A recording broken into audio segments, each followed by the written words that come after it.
après la petite intoxication alimentaire d'hier, ça va mieux. Donc là, on est prêt à repartir. Comme on peut voir, les motos sont prêtes. Direction le nord du pays. Alors, je sais pas du tout quelle route j'ai prise.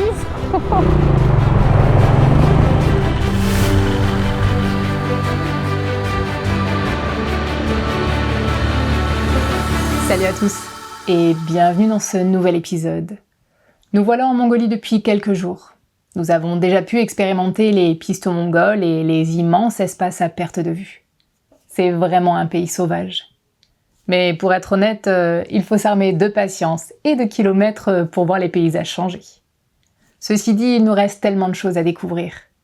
Et puis, nous avons parcouru des milliers de kilomètres pour venir ici, alors on compte bien en profiter au maximum.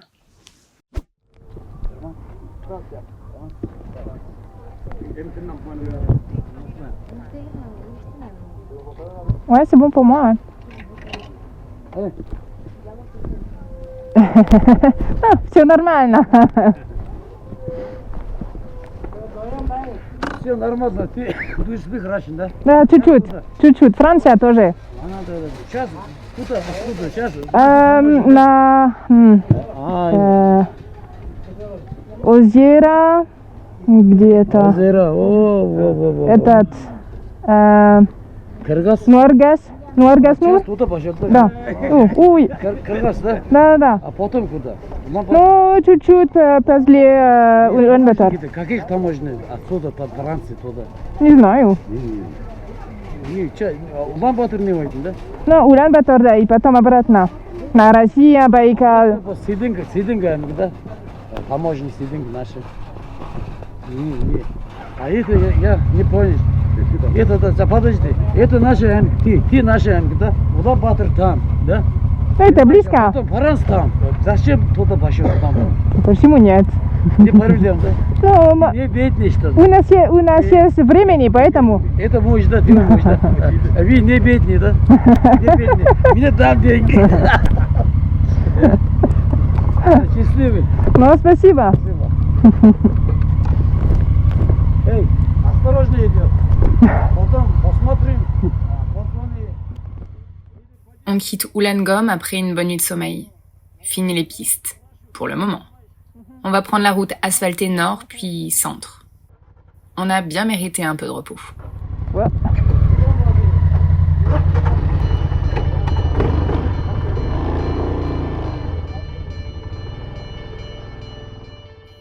Et alors qu'on faisait le plein d'essence, ce nomade en habit traditionnel viendra à notre rencontre, pour demander à prendre une photo ensemble.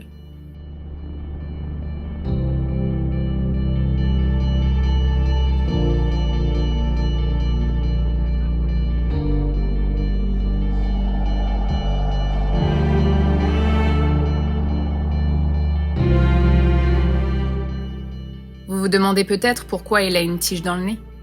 Ce chameau, comme d'autres qu'on verra par la suite, n'est en fait pas sauvage, seulement en liberté. Son propriétaire lui laisse une tige dans le nez pour pouvoir l'accrocher avec d'autres chameaux en caravane.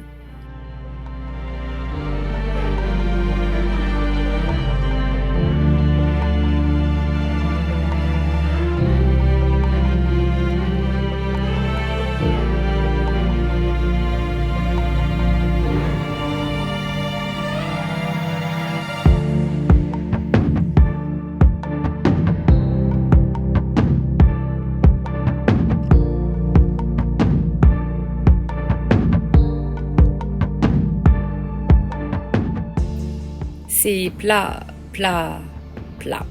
pendant des dizaines et des centaines de kilomètres.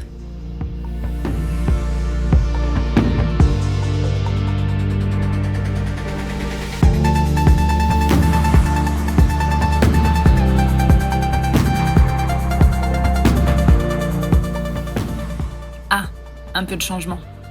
On approche du lac Kyrgyzstan.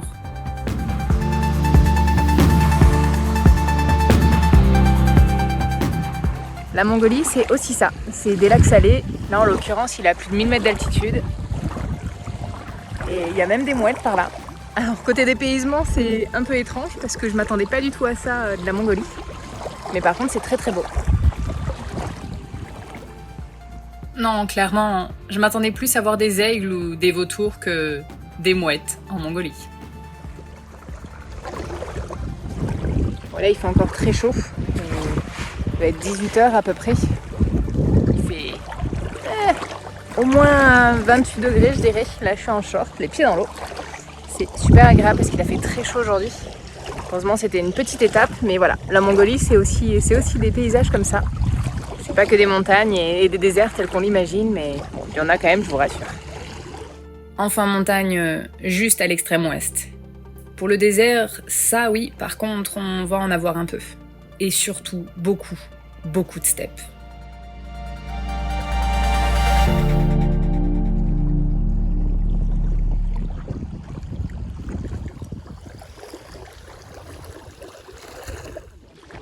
Et on s'est même trouvé des petites cabanes en bois par là-bas.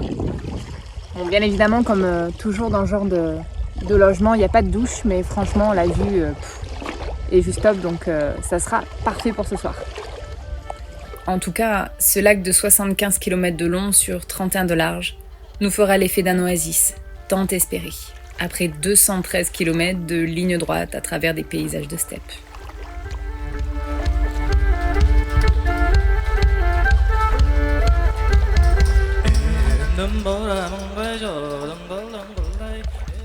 En fin de journée, on aura droit à un magnifique coucher de soleil et à une jolie rencontre.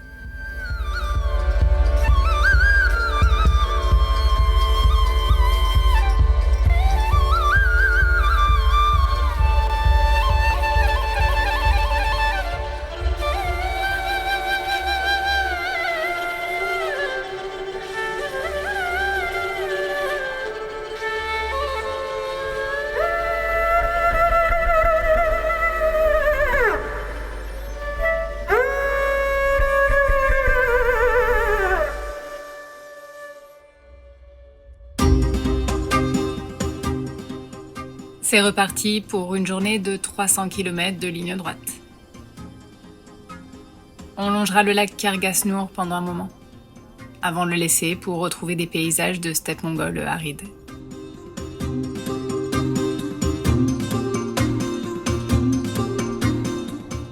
Ah, un mirage ?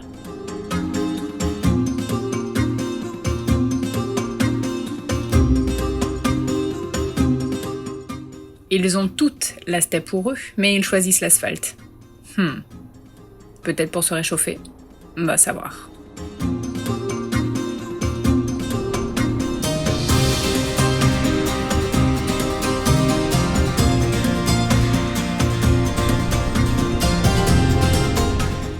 Encore ?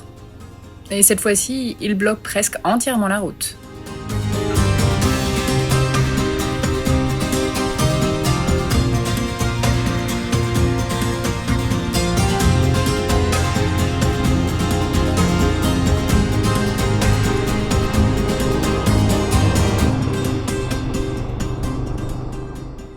Décidément. Voilà, c'est le congrès, c'est pas le G7, là c'est le... Ouais. Allez les loulous. Ouais. Faut montrer votre plan pour renverser l'humanité un peu plus tard.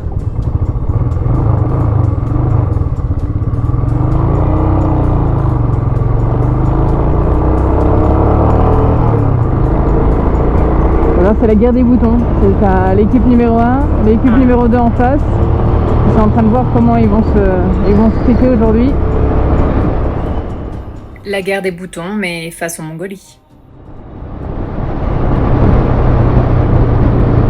Il reste une carcasse de cheval. Ouais.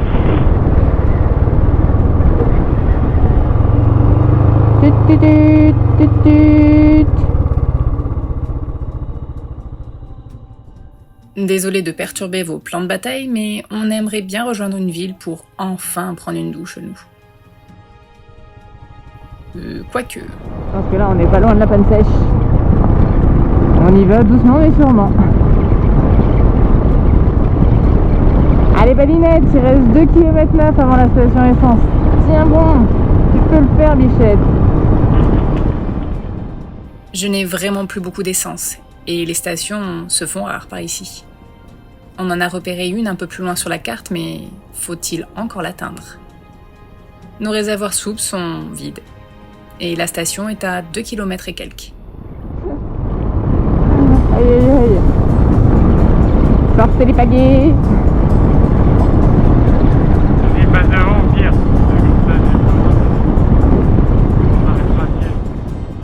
Ceci dit, je n'ai jamais poussé mon réservoir au bout du bout du bout. Ce sera donc l'occasion. On s'ennuie tellement sur cette longue ligne droite qu'on se met des petits challenges, ouais.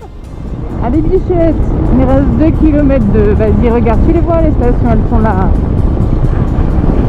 Je sais, t'as soif, on va donner de l'essence, bientôt. Je commence à sentir les soubresauts de la moto et la puissance qui baisse doucement. Au final, on arrivera à la station essence. Je remettrai 14,66 litres sur les 15 de capacité. On était vraiment au bout là.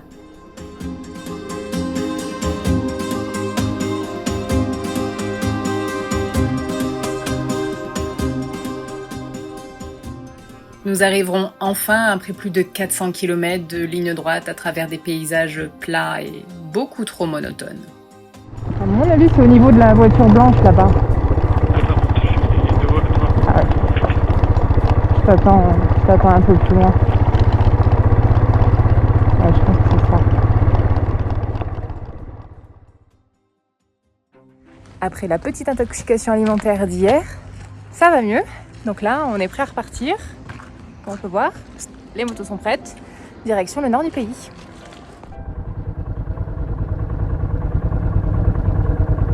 C'est les commères mongols quoi. Là, c'est des buses. Qu'est-ce qui se passe? Oh. C'est bon?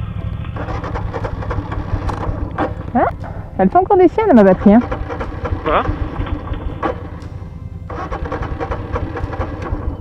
Problème de batterie. Ouh. C'est faiblard tout ça. Hein? Pour ce problème de batterie, on s'en occupera après. Il se passe surtout que 2 jours plus tôt, en arrivant sur Tosanseleg, nous avons encore réussi à éviter un plat à base de mouton, et qu'on a opté pour un délicieux goulash de bœuf, que j'ai vomi et qui m'a rendu patraque pendant 24 heures. C'est ma première intoxication du voyage, il en fallait bien une, non? L'alimentation pour moi en Mongolie, c'est un peu compliqué. Il y a pas mal de produits laitiers, des œufs, très peu de légumes, et l'été, ils mangent surtout de la viande et du gras de mouton. C'est le moment de préciser que je suis intolérante aux œufs, au lactose et que le mouton me rend malade. Ouais. Bref, je savais que pour moi la Mongolie serait un vrai challenge alimentaire. Mais je ne m'attendais pas à être malade avec le seul plat sans mouton. Pas de bol.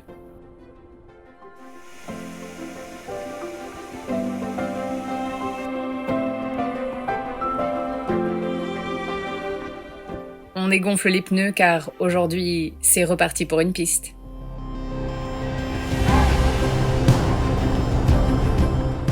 Enfin, techniquement, c'est censé être une route principale, et non plus un axe majeur. 270 km nous attendent jusqu'à Moron.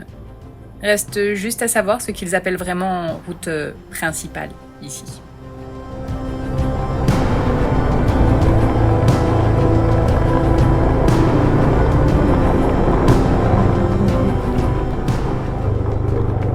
Allez les moutes! Mout! Je crois que je voudrais bien du coup. Par contre, faut se mettre dans le cercle. C'est là. C'est le... C'est la condition. Ouais, c'est la condition. Allez les moutes! Pit, on se pousse. Hey, check. Allez, on check les fesses. Check ton booty. Ah, ils me font délirer avec leur cul, sérieux. Ah, il y a des yaks. J'ai peut-être 5 ans d'âge mental par moment, je le reconnais, mais vraiment, je ne m'en lasse pas. Route principale, je sais pas, non asphaltée, ça c'est sûr. Pour résumer, sur ma carte routière de Mongolie, une route principale, ça veut dire une piste, des moutons et des yaks. C'est noté. Notre étape du jour risque d'être longue, très longue.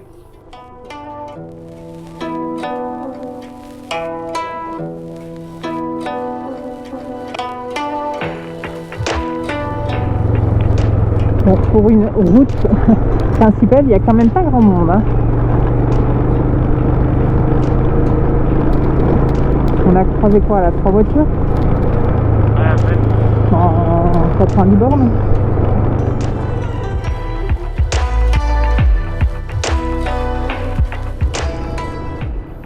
Non, clairement, il n'y a pas foule.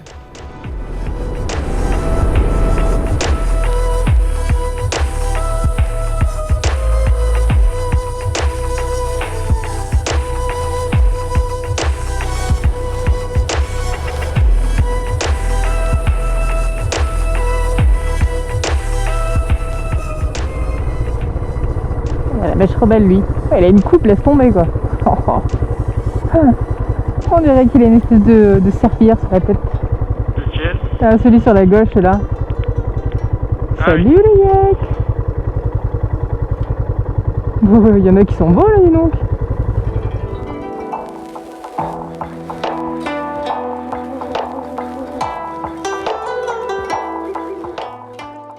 Petit pique-nique.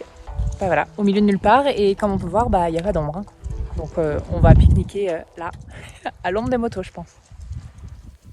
La steppe, c'est bien, mais ça veut aussi dire pas un arbre, pas un caillou, donc pas une zone d'ombre.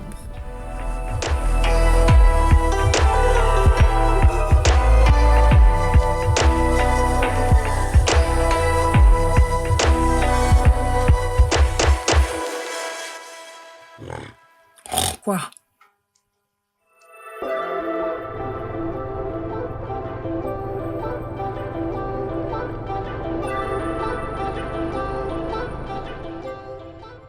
Il nous reste encore un long chemin à parcourir cet après-midi.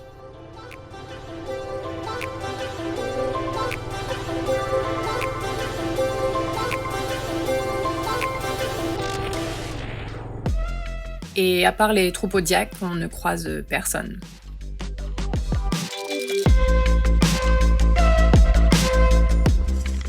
Oula, mon réservoir d'essence souple est prêt à craquer là. Merci l'altitude et la chaleur. On va doucement dévisser tout ça pour faire s'échapper les vapeurs de mauvaise essence.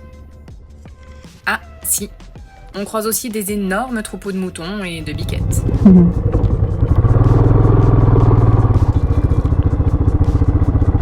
On dirait Moïse qui ouvre la mer en deux, quoi.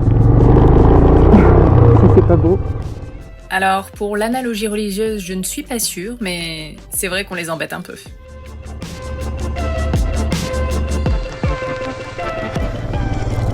Doucement. Allez. Allez.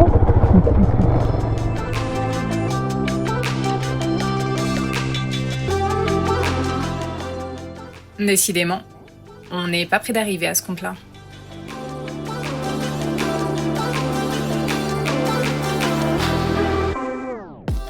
Avec cette route principale, on alterne entre de la terre bien tassée, du sable, des gravillons, des pâturages et de la tôle ondulée. Pas mal de tôle ondulée.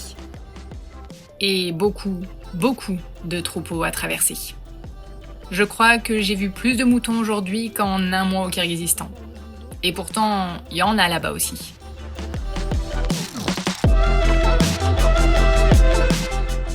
Et ça n'en finit toujours pas.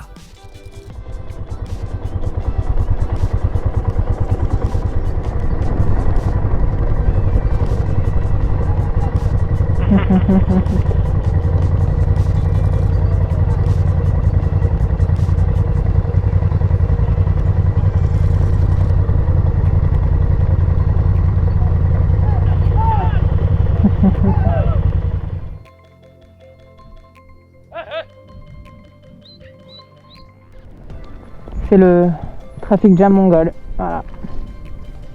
Ah, oula. Cette fois-ci, il va falloir prendre notre mal en patience. Car il n'y a pas tellement d'options à part cette longue descente. Trop. Je tente une percée.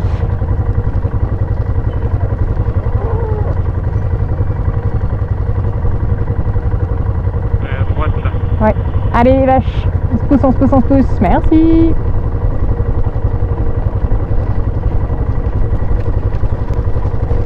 Et les chevaux, tu vas falloir faire attention. Oui. Attends, coupe ton moteur, coupe ton moteur. Ah ouais, le truc c'est que là, je suis sur une fausse bosse. Enfin, au plat. Hop, on se pousse, on se pousse, on se pousse. Pousse, pousse, pousse. Allez vache. cheval. Ah ouais, j'ai vu, t'inquiète. Allez vache. On se pousse, on se pousse, on se pousse. Si on doit attendre, on en a au moins pour 1 heure, car il y a encore plusieurs kilomètres de cette piste, sans aucune autre option en perspective. Au grand mot, les grands remèdes. On coupe les moteurs pour éviter d'effrayer les chevaux et on tente d'avancer pour dépasser ce troupeau.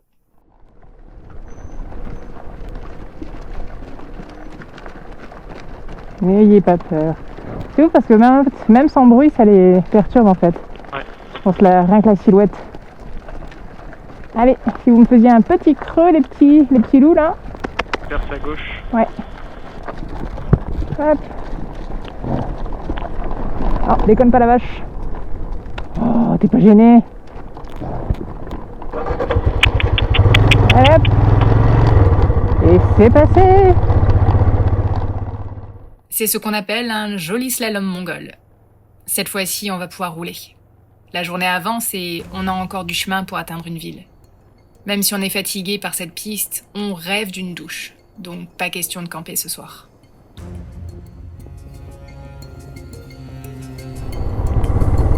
Ouais, on va peut-être prendre celle à gauche, hein. L'autre, elle est là. Ah oui. En effet. Limite, il valait mieux me prendre celle qui est avant le virage alors. Hein. Merci Osman pour le choix de piste, mais vu comment c'est raviné à droite, on va rester sur la route principale.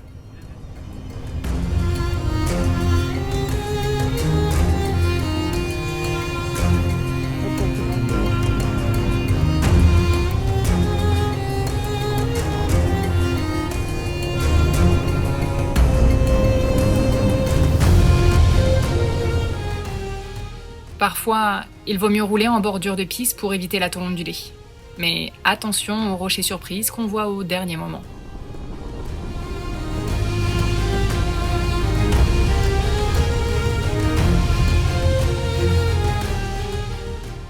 Alors qu'on est à quelques mètres à peine du centre-ville de Moronne, toujours pas d'asphalte en vue. Par contre, Il y a un radar en place alors qu'on est sur la tôle ondulée du sable. Bienvenue en Mongolie quoi. Après 4 jours à dormir en yourte ou dans des hôtels où il n'y a pas l'eau courante et souvent pas l'électricité une grande partie de la journée, là on est dans un hôtel à Moron, une ville au nord de la Mongolie, et là on a... pourquoi ce détail est important ? Car ça fait 3 ou 4 jours que nos toilettes sont en fait des cabanes en bois avec un trou dans le plancher, à l'extérieur des logements, dans le froid, et bien sûr avec une vue directe sur la fosse septique. Un toilette avec eau courante et une douche. Ah, ça va faire du bien. Et vu l'état de mes cheveux là, après 270 km d'off-road, de tôle ondulée, de poussière et surtout beaucoup de sable, franchement, ça va être le paradis. Une douche et des pizzas bien méritées pour 2 motards bien crevés.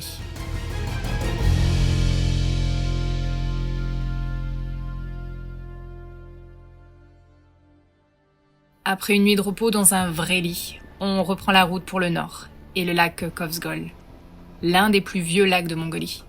Il aurait plusieurs millions d'années, c'est dire.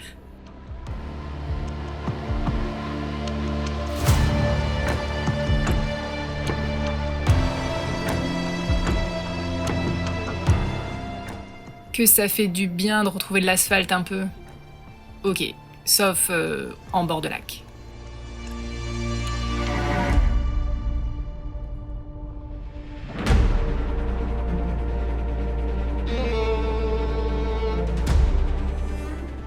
On est le 31 août, et ici, on considère que c'est déjà la saison basse. Ce qui veut dire que pour trouver un endroit où dormir, il va falloir chercher un peu beaucoup. Car quasiment tout est fermé ou en travaux hivernaux. Après 3 allers-retours, on finira par trouver ce campement de yurts et de cabanes. Ce soir, on dormira en dur et avec vue sur le lac.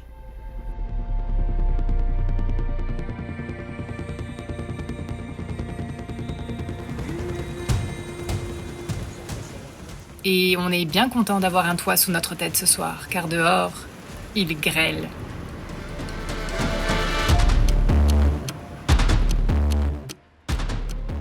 Nous sommes fin août, mais c'est déjà la fin de la saison ici.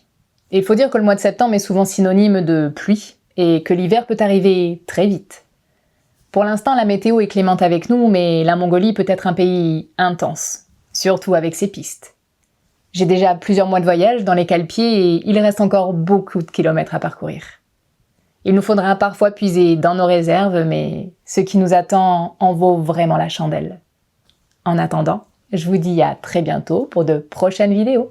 Salut!